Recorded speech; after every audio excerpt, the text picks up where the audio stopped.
जुन्नर तालुक्यातील खोडद गावात एक नैसर्गिक चमत्कार घडलाय। या गावचे शेतकरी तुकाराम पानमंद यांच्या भुरी या शेळीनं एकाच वेळी 7 करडांना जन्म दिलाय। पानमंद कुटुंबियांसाठी हा सुखद धक्का आहे, पण या इवल्याशा गोंडस करडांना सांभाळताना नाकी नऊ येत आहेत। एकाच वेळी 7 करडांना जन्म देणारी भुरी सोशल मीडियावर चांगलीच लोकप्रिय झाली आहे।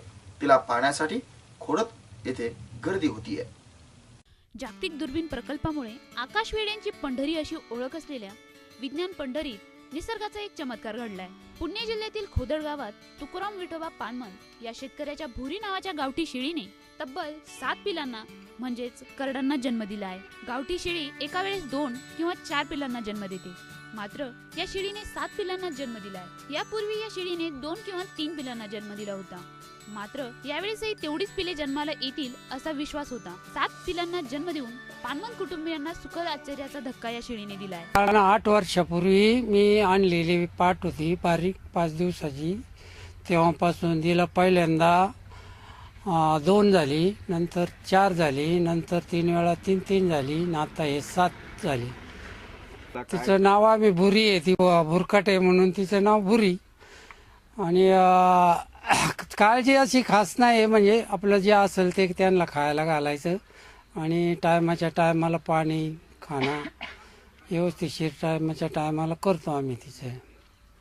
या सर्व करडांना शेळीचे दूध कमी पडत असल्याने डॉक्टरांच्या सल्ल्यानुसार बाहेरून दूध पाजावे लागत असल्याने कुटुंबियांची मोठी तारांबळ उडते। ही बातमी सोशल मीडियावर व्हायरल झाल्यापासून पंचक्रोशीतील शेतकरी आई आणि पिलांना पाहण्यासाठी गर्दी करत आहेत। त्यावेळेस मादाचं जे ऋतुचक्र असतं त्या ऋतुचक्रामध्ये जे स्त्रीबीज असतात आणि आपण ती शेळी ज्यावेळेस एक नैसर्गिक वीर्यदान भरवतो आणि ते वीर्यदानामध्ये जे शुक्राणू बाहेर पडतात ते शुक्राणू आणि तिकडून येणारे स्त्रीबीज हे असंख्य प्रमाणात ज्यावेळेस बाहेर पडतात त्यावेळी हे एकाच वेळी त्यांचं मिलन घडतं आणि त्यावेळी अशी घटना घडते।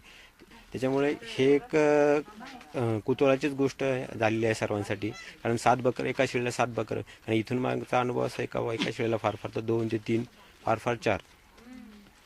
थंडीच्या दिवसामध्ये कसं होतं, थंडीमुळे थोडंसं सर्दी म्हणा किंवा बकरांना सुद्धा सर्दी पडसं वगैरे असं ठीक ठेवण्यासाठी तिला जी लागणारी ऊर्जा आहे मग ती त्यांच्या चाऱ्यातून असेल किंवा पूरक आहार असेल किंवा जे काही आपण वरून जे कृत्रिमत्या बनवलेले जे कॅल्शियम आहे तिच्या आहारामध्ये दिलं तर तिची पण तब्येत व्यवस्थित राहू शकते आणि तिच्याबरोबर तिच्या